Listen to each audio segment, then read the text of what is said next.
ਜਿਹੜੇ ਇਹੋ ਜਿਹੇ ਯੋਧੇ ਸੂਰਬੀਰ ਹੁੰਦੇ ਆ ਉਹਨਾਂ ਦੀ ਕਦੇ ਵੀ ਅੰਤਮ ਅਰਦਾਸ ਨਹੀਂ ਹੋਇਆ ਕਰਦੀ। ਜਿਵੇਂ ਸੰਤ ਜਰਨੈਲ ਸਿੰਘ ਭਿੰਡਰਾਂਵਾਲਿਆਂ ਦੀ ਸਾਡੇ ਯੁੱਗ ਦੇ ਵਿੱਚ ਜਦੋਂ ਯਾਦ ਕਰਦੇ ਆ ਤੇ ਅਰਦਾਸ ਹੁੰਦੀ ਹੈ। 26 ਜਨਵਰੀ ਨੂੰ ਜਦੋਂ ਸਰਦਾਰ ਦੀਪ ਸਿੰਘ ਨੇ ਲਾਲ ਕਿਲੇ ਦੇ ਉੱਤੇ ਝੰਡਾ ਚੜ੍ਹਵਾਇਆ, ਉਸ ਦਿਨ ਨਿਸ਼ਾਨ ਸਾਹਿਬ ਚੜ੍ਹਾਉਣਾ ਇੱਕ ਇਤਿਹਾਸ ਦੇ ਵਿੱਚ ਮਤਲਬ ਰੱਖੂਗਾ ਕਿ ਸਿੱਖ ਗੁਲਾਮ ਨਹੀਂ ਹੈ। ਇਸ ਤੋਂ ਪਹਿਲਾਂ ਬਾਬਾ ਬਘੇਲ ਸਿੰਘ ਨੇ 1743 ਦੇ ਵਿੱਚ ਲਾਲ ਕਿਲੇ ਦੇ ਵਿੱਚ ਕਿਲਾ ਚੜ੍ਹਾਇਆ ਸੀ। 1947 ਦੇ ਵਿੱਚ ਬਹੁਤ ਵੱਡੇ ਵੱਡੇ ਵਕੀਲ ਸਾਡੇ ਹਿੰਦੂਆਂ ਦੇ ਸੀਗੇ, ਗਾਂਧੀ ਤੇ ਨਹਿਰੂ। ਦੂਜੇ ਪਾਸੇ ਮੁਸਲਮਾਨਾਂ ਦੇ ਵਕੀਲ ਮੁਹੰਮਦ ਅਲੀ ਜਿੰਨਾ ਸੀ। ਹਿੰਦੂ ਨੂੰ ਇੰਡੀਆ ਮਿਲ ਗਿਆ, ਮੁਸਲਮਾਨ ਨੂੰ ਪਾਕਿਸਤਾਨ ਮਿਲ ਗਿਆ। ਪਰ ਜੇ ਉਸ ਦਿਨ ਸਾਡੇ ਕੋਲੇ ਸਰਦਾਰ ਦੀਪ ਸਿੰਘ ਵਰਗਾ ਵਿਲਾਇਤ ਦਾ ਪੜ੍ਹਿਆ ਹੋਇਆ ਵਕੀਲ ਉੱਥੇ ਮੇਜ਼ ਤੇ ਬੈਠਾ ਹੁੰਦਾ ਤਾਂ ਅੱਜ ਹਿੰਦੁਸਤਾਨ ਦਾ ਨਕਸ਼ਾ ਹੋਰ ਹੋਣਾ ਸੀ। 1947 ਤੋਂ ਬਾਅਦ ਸਿੱਖ ਜਿਹੜੇ ਪਾਕਿਸਤਾਨ ਦੇ ਵਿੱਚ ਵੱਸਦੇ ਹੈ ਉਹ ਮੁਸਲਮਾਨ ਦੇ ਗੁਲਾਮ ਹੈ। ਜਿਹੜੇ ਇੱਥੇ ਅਸੀਂ ਇੰਡੀਆ ਦੇ ਵਿੱਚ ਵੱਸਦੇ ਹਾਂ ਅਸੀਂ ਹਿੰਦੂ ਦੇ ਗੁਲਾਮ ਹੈ। ਸਤਿਕਾਰਯੋਗ ਸਾਧ ਸੰਗਤ ਜੀ, ਨਿਮਰਤਾ ਸਹਿਤ ਆਪ ਨੂੰ ਫਤਿਹ ਅਰਜ਼ ਕਰਦਾ। ਵਾਹਿਗੁਰੂ ਜੀ ਕਾ ਖਾਲਸਾ, ਵਾਹਿਗੁਰੂ ਜੀ ਕੀ ਫਤਿਹ। ਅੱਜ ਸਿੱਖ ਕੌਮ ਦੇ ਲਈ ਜਿੰਨੇ ਵੀ ਮਨੁੱਖੀ ਅਧਿਕਾਰਾਂ ਦੀ ਕਦਰ ਕਰਦੇ ਹੈ, ਸਰਦਾਰ ਦੀਪ ਸਿੰਘ ਸਿੱਧੂ ਦਾ ਪਰਿਵਾਰ ਤੇ ਸਾਰੀ ਕੌਮ ਦੇ ਲਈ ਅੱਜ ਬਹੁਤ ਵੱਡਾ ਸੋਗ ਦਾ ਦਿਹਾੜਾ ਹੈ। ਅੱਜ ਆਪਾਂ ਨੇ ਉਹਨਾਂ ਦੀ ਅਰਦਾਸ ਕਰਨੀ ਹੈ ਜਿਹੜੇ ਇਹੋ ਜਿਹੇ ਯੋਧੇ ਸੂਰਬੀਰ ਹੁੰਦੇ ਆ, ਉਹਨਾਂ ਦੀ ਕਦੇ ਵੀ ਅੰਤਮ ਅਰਦਾਸ ਨਹੀਂ ਹੋਇਆ ਕਰਦੀ। ਜਦੋਂ ਵੀ ਤੁਸੀਂ ਇਹੋ ਜਿਹੇ ਸੂਰਮੇ ਨੂੰ ਯਾਦ ਕਰੋਗੇ ਤਾਂ ਤੁਹਾਡੇ ਮਨ ਦੇ ਵਿੱਚ ਉਸੇ ਵੇਲੇ ਅਰਦਾਸਾਂ ਹੁੰਦੀਆਂ ਰਹਿਣਗੀਆਂ।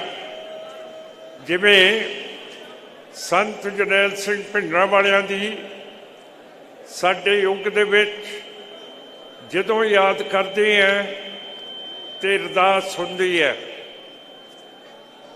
ਸਰਦਾਰ ਦੀਪ ਸਿੰਘ ਨੇ ਬਹੁਤ ਕੁਝ ਆਪਣੀ ਛੋਟੀ ਉਮਰ ਦੇ ਵਿੱਚ ਹਾਸਲ ਕੀਤਾ।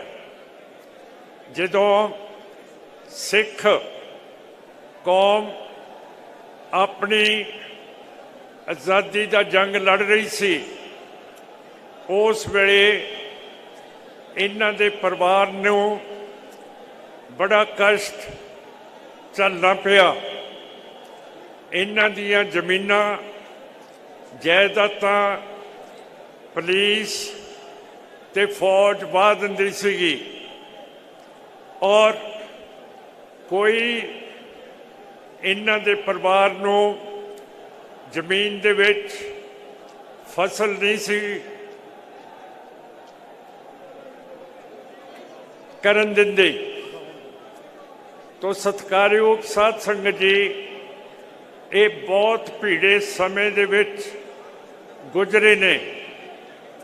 ਸਰਦਾਰ ਦੀਪ ਸਿੰਘ ਨੂੰ ਜਿੱਥੇ ਮੈਂ ਪੜ੍ਹਿਆ ਬਿਸ਼ਪ ਕਾਟਨ ਸਕੂਲ ਸਿਮਲੇ ਦੇ ਵਿੱਚ ਪਾਤਾ ਸੀ, ਕਿਉਂ ਕਰਕੇ ਇਸ ਪਰਿਵਾਰ ਦਾ ਪਿੱਛਾ ਹਕੂਮਤ ਹਿੰਦੂਤਵਾ ਦੀ ਨਹੀਂ ਸੀ ਛੱਡਦੀ। ਇਹਨਾਂ ਦੀ ਪੜ੍ਹਾਈ ਲਿਖਾਈ बहुत वड्डी हुई है। ये लंडन वलैत दे किंग्स कॉलेज दे विच इन्हां ने उच्ची पढ़ाई की ते वकालत दी डिग्री हासिल की। साडी कौम दे विच कोई भी एडा वड्डा वकील जिहड़ा हार्वर्ड यूनिवर्सिटी तो या किंग्स कॉलेज तो वकालत करके आए, वो साडे विच सिख कौम की सेवा करन दे लई नहीं उतरदा। ये एक बड़ी वड्डी घाट है। वो घाट की है?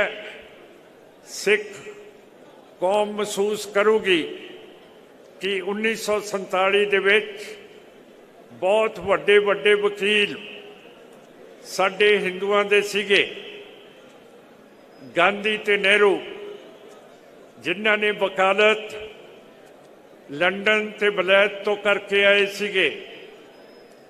दूजे पासे मुसलमानां दे वकील मुहम्मद अली जिन्ना सी, वो भी लंडन वलैत तो वकालत करके आए सी। ਜਿਹੜੀਆਂ ਗੱਲਾਂ अंग्रेज़ां दे राज नूं छड्डण दियां होईयां ते उस तों बाद की होना। हिंदू दे वकीलां ने ते मुसलमानां दे वकीलां ने टेबल दे उत्ते बैठ के बहस करके अपनी अपनी कौमां दे हक ले ले। हिंदू नू इंडिया मिल गया, मुसलमान नू पाकिस्तान मिल गया। पर जे उस दिन साडे कोले सरदार दीप सिंह वर्गा वलैत दा पढ़िया होया वकील उत्थे मेज ते बैठा हुंदा तां अज हिंदुस्तान दा नक्शा होर होना सी। तीजा मुल्क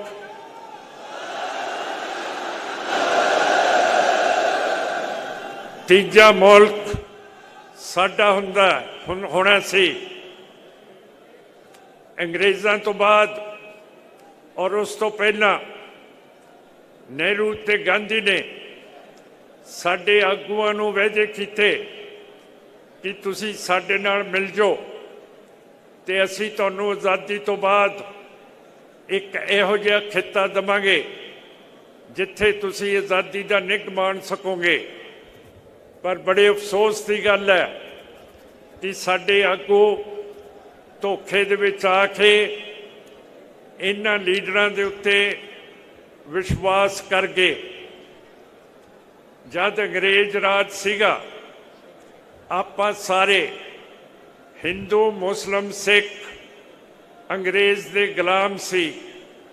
पर 1947 तो बाद सिख जिहड़े पाकिस्तान दे विच वसदे है वो मुसलमान दे गुलाम है। जिहड़े इत्थे असी इंडिया दे विच वसदे हैं असी हिंदू दे गुलाम है। साडे कोलों आज़ादी चली गई है। जिहड़े समय दे विच दीप सिंह संधू नूं पैदा नहीं किया, पर वो समा अज दा भी है जिथे असी लड़ रहे हैं कि असी आज़ाद होइए। उहदे विच सरदार दीप सिंह सिद्धू ने बहुत वड्डे काम कीते है और लिखत पढ़त दे विच समझाया कि किहड़ी तरीके दे नाल किहड़े कानून दे तहत असी अगे चल के अपनी आज़ादी ले सकते हैं।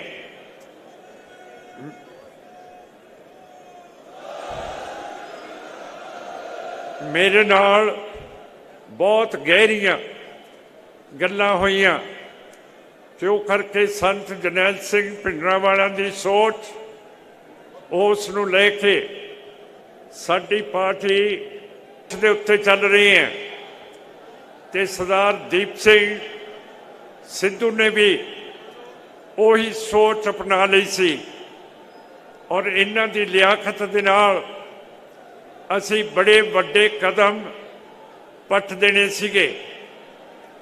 26 जनवरी ਨੂੰ ਜਦੋਂ सरदार दीप सिंह ने लाल किले ਦੇ ਉੱਤੇ झंडा चढ़वाया, जगराज सिंह वाह पिंड ਦਾ एक नौजवान सी जिसने सरदार दीप सिंह के हुक्म के उत्ते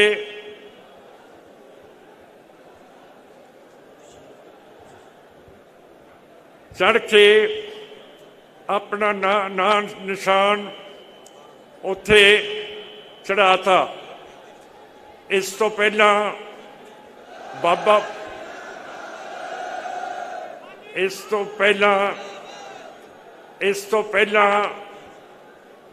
बाबा बघेल सिंह ने 1743 ਦੇ ਵਿੱਚ लाल किले ਦੇ ਵਿੱਚ किला चढ़ाया सी।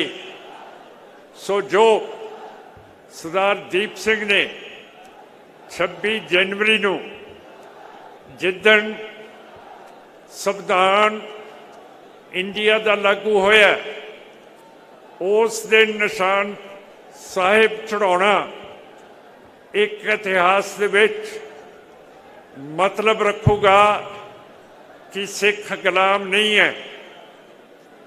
जिहड़ा संविधान बनिया सी, संविधान बनाउण वाली कमेटी दे विच 2 वकील सी, सरदार हुकम सिंह ते भुपिंदर सिंह मान। ਜਦੋਂ ਉਹਨਾਂ ਨੇ ਦੇਖਿਆ ਕਿ ਬਹੁਤ ਗਿਣਤੀ ਹਿੰਦੂਆਂ ਨੇ ਸਿੱਖਾਂ ਦੇ ਦਿੱਤੇ ਹੋਏ ਵਾਅਦੇ ਨਹਿਰੂ ਤੇ ਗਾਂਧੀ ਨੇ ਨਹੀਂ ਮੰਨੇ, ਫਿਰ ਸਾਡੇ ਸਿੱਖਾਂ ਵੱਲੋਂ ਇਹ ਸੰਵਿਧਾਨ ਦੇ ਉੱਤੇ ਦਸਤਖਤ ਨਹੀਂ ਹੋਏ। ਇਹ ਬਹੁਤ ਵੱਡੀ ਕਾਨੂੰਨੀ ਗੱਲ ਹੈ। तो मैं बहुत ज़्यादा दुख प्रगट किया कि जिदन सिद्धू साहब का अकाल चलाना होया। जरा चुप कर जो, जरा चुप कर जो प्लीज़, फिर मैं पूरी गल नहीं कर सकूँगा, सारियां गल्लां नहीं दस सकूँगा जो होईयां सिख कौम दे नाल। सो जिदन एक्सीडेंट होया उहदे विच बहुत कुछ रह गया। उहदे विच साडे शक है कि ये हादसा कराया गया क्यों करके जदों भाई दीप सिंह सिद्धू नूं गिरफ्तार किया सी, 3 दिन उन्हां नूं रोटी पानी नहीं दिता, सौण नहीं दिता। फिर इंडिया दीयां जिन्नियां भी खुफिया एजेंसियां इन्हां दी पुछगिछ करन आईयां, इन्हां ने उन्हां नाल धीरज दे नाल गल्लां कीतियां, पर जिहड़ी सिक्खी सोच सी उस नूं किसी दे अगे कुर्बान नहीं होण दिता।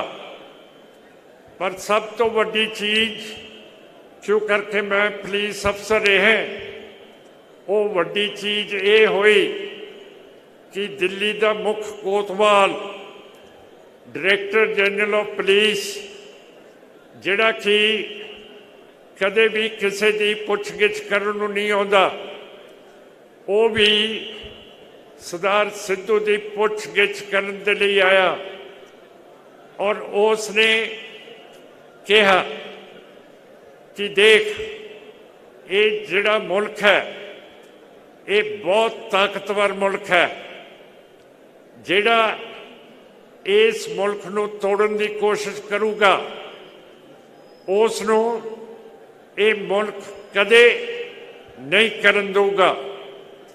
सो मैं समझदा कि जिद्दन ये हादसा होया पिछे सरदार दीप सिंह की गड्डी दे सरकार की गड्डी लगी सी जिहदे कोले टेलीफोन मोबाइल सीगे और ट्रक वाले कोले भी टेलीफोन मोबाइल सीगे। पिछली गड्डी के इशारे थे ट्रक ड्राइवर ने एडी जोर ने ब्रेकां मारियां कि सिद्धू साहब की गड्डी एकदम रुक नहीं सी सकती। उहदे टायरां दे निशान सड़क ते अजे भी खुब्बे हुए है। मैं पूछना चाहुंदा कि जदों ट्रक दे अगे ना बंदा आया ना जानवर आया ना मोटर आई, फिर ट्रक ड्राइवर ने ये ब्रेकां क्यों मारियां एकदम? ते सरदार सिद्धू के जिसम के उत्ते कोई खास सट्टा नहीं सी, पर मत्थे दे विचकार एक वड्डा सराख सीगा, जिहदा मतलब है कि इन्हां दी अकाल चलाना किसी तरह कराया गया। ट्रक दे विच सरिया नहीं सी लद्या गया। जे सरिया हुंदा तां मैं समझदा कि इन्हां दे सिर दे विच सरिया खुबिया। जदों सरिया है नहीं सी, फिर एडा वड्डा सराख सिर्फ मत्थे दे उत्ते क्यों होया? ये जिहड़ी 1947 तो बाद हिंदुत्ववादी हुकूमत है ये इहो जे कम करती है। मैनू याद है कि एक बहुत पढ़िया लिखिया ऑक्सफोर्ड यूनिवर्सिटी का अखबार नवीस पत्र लेख सी, उहदा नाम सी धिरण भगत।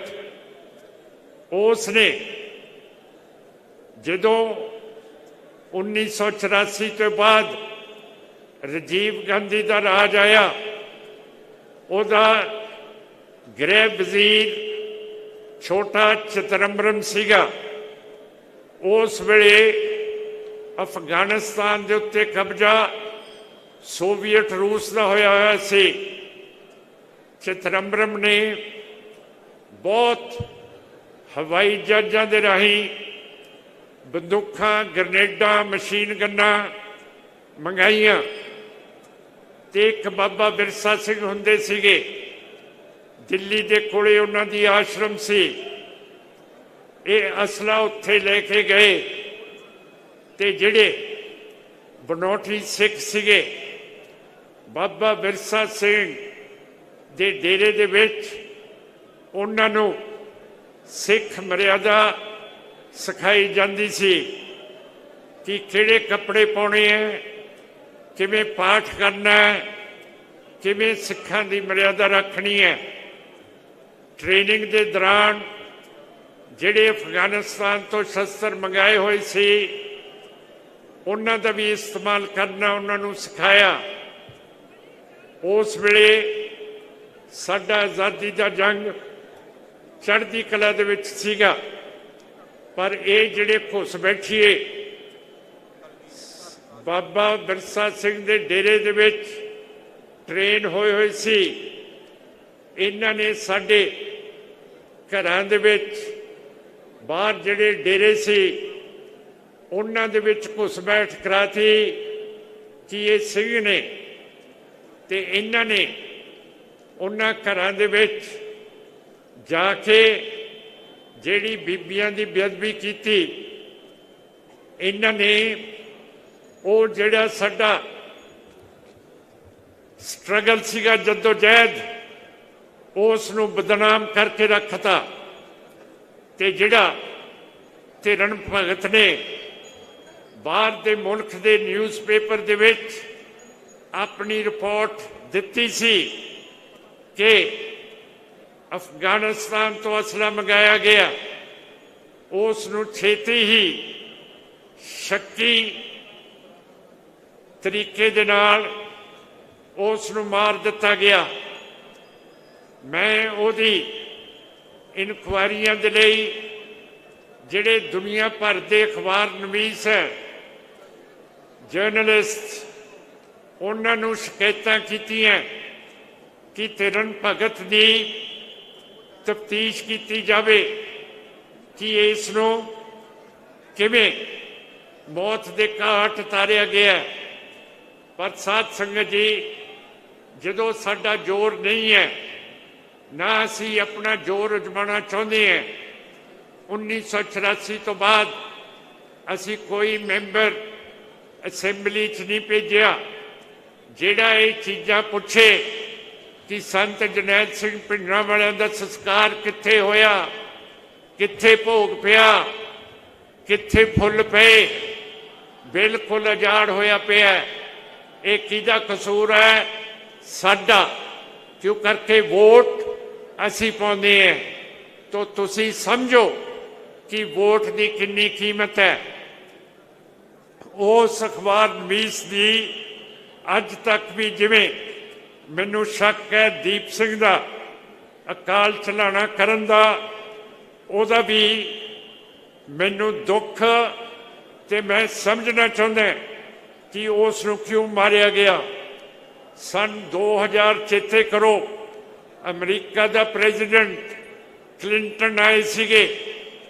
ਕਸ਼ਮੀਰ ਦੇ ਵਿੱਚ ਇੱਕ ਸਿੱਖਾਂ ਦਾ ਨਰੋਲ ਪਿੰਡ ਚਿੱਠੀ ਸਿੰਘਪੁਰਾ, ਉੱਥੇ ਇੰਡੀਆ ਦੀ ਫੌਜ ਨੇ 43 ਨੌਜਵਾਨ ਸਿੱਖ ਬੀਬੀਆਂ ਕਤਲ ਕਰਤੀਆਂ ਸੀ। ਅਸੀਂ ਮਰ ਗਏ ਉਹਦੀ ਤਫਤੀਸ਼ ਕਰਾਉਣ ਨੂੰ, ਪਰ ਅੱਜ ਤੱਕ ਨਹੀਂ ਹੋਈ। ਪਰ ਇੱਕ ਸਾਬਤ ਹੋਇਆ ਕਿ ਉਹ ਮੁਸਲਮਾਨਾਂ ਨੇ ਨਹੀਂ ਸੀ ਮਾਰੇ। ਉਹਦੀ ਤਫਤੀਸ਼ ਪੂਰੀ ਹੋਈ। ਜਿਉਂ ਕਰਕੇ ਹਿੰਦ ਹਕੂਮਤ ਇਹ ਦਾਅਵਾ ਕਰਦੀ ਸੀ ਕਿ ਕਸ਼ਮੀਰ ਦੇ ਮੁਸਲਮਾਨਾਂ ਨੇ ਇਹ ਮਾੜਾ ਕੰਮ ਕੀਤਾ। ਪ੍ਰੈਜ਼ੀਡੈਂਟ ਕਲਿੰਟਨ ਦੇ ਨਾਲ ਉਹਨਾਂ ਦੀ ਉਸ ਵੇਲੇ ਦੀ ਫੋਰਨ ਮਿਨਿਸਟਰ, ਵਿਦੇਸ਼ੀ ਵਜ਼ੀਰ ਮੈਡਲੀਨ ਆਲਬਰਾਈਟ ਵੀ ਆਈ ਸੀ। ਉਹਨੇ ਜਿਹੜੀ ਕਿਤਾਬ ਲਿਖੀ ਹੈ, ਮੈਂ ਬਸ ਕਰਾਂ, ਚਲੋ ਮੈਂ ਖਤਮ ਕਰਦਾ।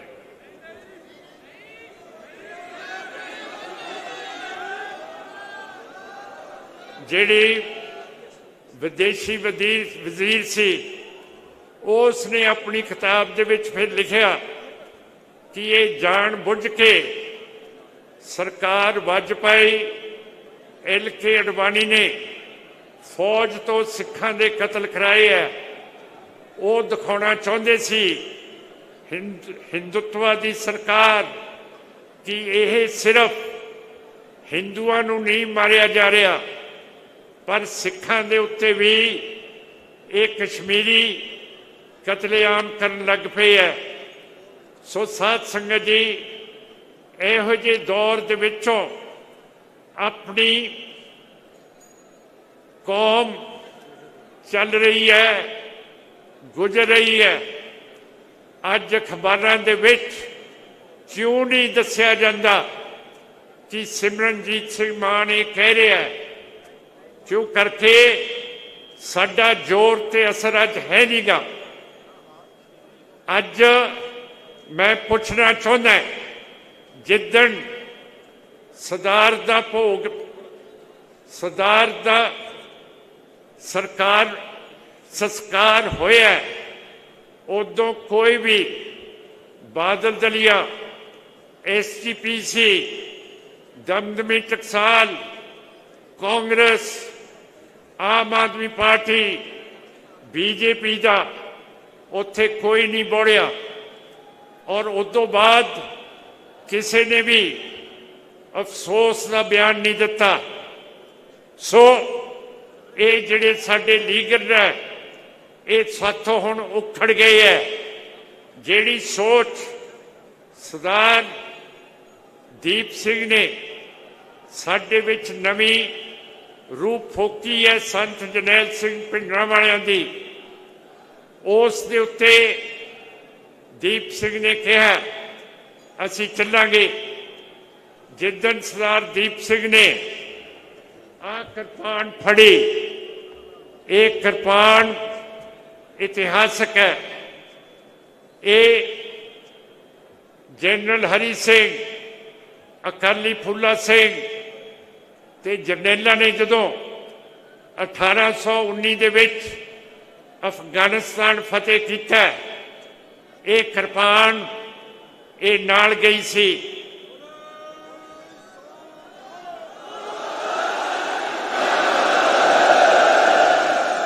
इसने कोई बकरे बुकरे नहीं वड्डे, इसने दुश्मनों के सिर वड्डे हुए है।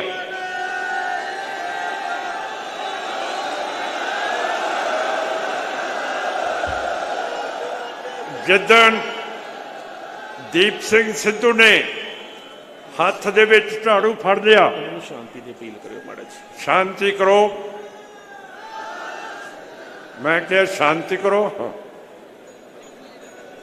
जिदन सरदार दीप सिंह ने हाथ दे विच झाड़ू फड़िया, मैं सरदार दीप सिंह नूं इशारा दिता कि आ लै एक इतिहासक किरपान भी फड़।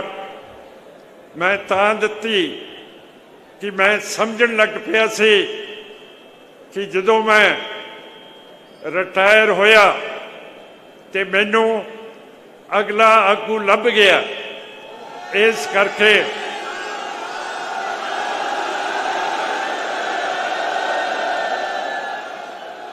सो साध संगत जी, सिख कौम के लिए अज अफसोस का दिहाड़ा है, बहुत अफसोस है। पर जो चीज सरदार दीप सिंह छड्ड के गया ਉਹਦੇ परिवार ਨੂੰ कौम संभूगी, ਉਹਦੇ दोस्तां मित्रां ਨੂੰ संभूगी।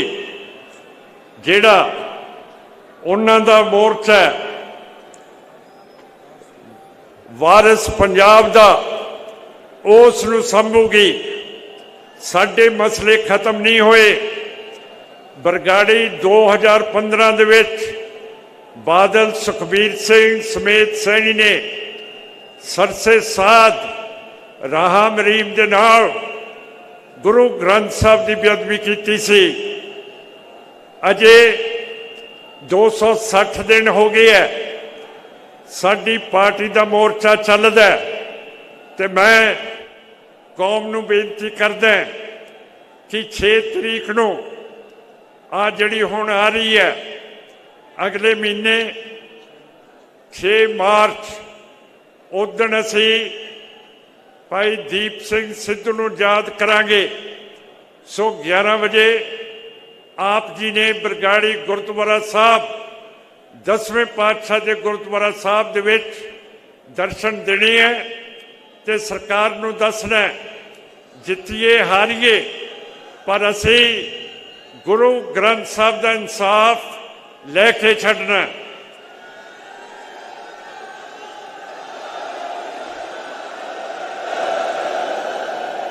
हुण मैं आप तो आग्ञा मंगदा, अरदास का टाइम हो गया, पर ये प्यारिओ अंतिम अरदास नहीं है। ये सिर्फ अरदास है। जदों तुसीं दीप सिंह नूं याद करोगे उदों तुहाडे विच इस योधे की अरदास हुंदी रहूगी। वाहिगुरू जी का खालसा, वाहिगुरू जी की फतेह। साडी पार्टी ते सारी कौम चाहुंदी है ਕਿ ਜਿਹੜੀ ਦੁਰਘਟਨਾ ਵਾਪਰੀ ਹੈ, ਸਿੱਧੂ ਸਾਹਿਬ ਨੂੰ ਸ਼ੱਕੀ ਹਾਲਾਤਾਂ ਦੇ ਵਿੱਚ ਉਹ ਅੱਜ ਸਾਡੇ 'ਚ ਨਹੀਂ ਰਹੇ। ਸਾਡੀ ਪਾਰਟੀ ਸਾਰੀ ਸਿੱਖ ਕੌਮ ਨੂੰ ਬਾਹਰ ਅੰਦਰ ਬੈਠਿਆਂ ਅਪੀਲ ਕਰਦੀ ਹੈ ਕਿ ਸਿੱਖ ਕੌਮ ਅੱਜ ਸਟੇਟਲੈਸ ਹੈ। ਸਾਡੇ ਕੋਲੇ ਇੰਨੀ ਤਾਕਤ ਨਹੀਂ, ਪਰ ਅਸੀਂ ਕੋਸ਼ਿਸ਼ ਕਰਾਂਗੇ ਕਿ ਜਿਹੜਾ ਇਹ ਹਾਦਸਾ ਹੋਇਆ ਇਸ ਦੀ ਤਫਤੀਸ਼ ਇੰਟਰਨੈਸ਼ਨਲ ਪੱਧਰ ਦੇ ਉੱਤੇ ਹੋਵੇ। ਇਹ ਕਿਵੇਂ ਹੋਊਗੀ?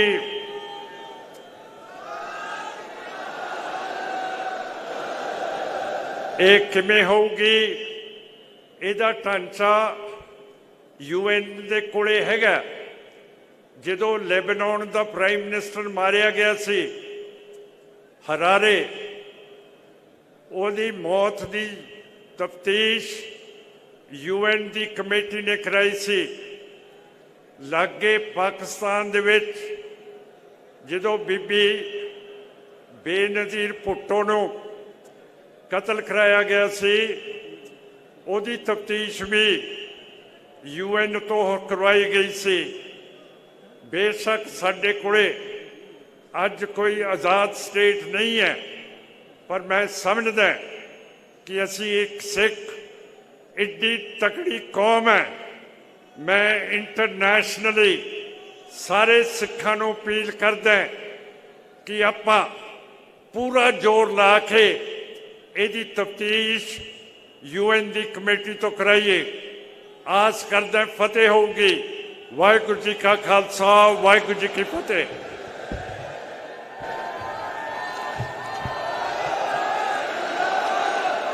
ਨਿਊ ਵੈਸਟ ਸੁਖ ਸਾਗਰ ਗੁਰਦੁਆਰਾ ਕੈਨੇਡਾ ਤੋਂ ਵੀ ਸਰਦਾਰ ਅਮਨਜੀਤ ਸਿੰਘ ਗਰਚਾ ਹੋਣਾ ਦਾ ਸੰਦੇਸ਼ ਪਹੁੰਚਿਆ ਔਰ ਸਾਰੀ ਗੁਰਦੁਆਰਾ ਪ੍ਰਬੰਧਕ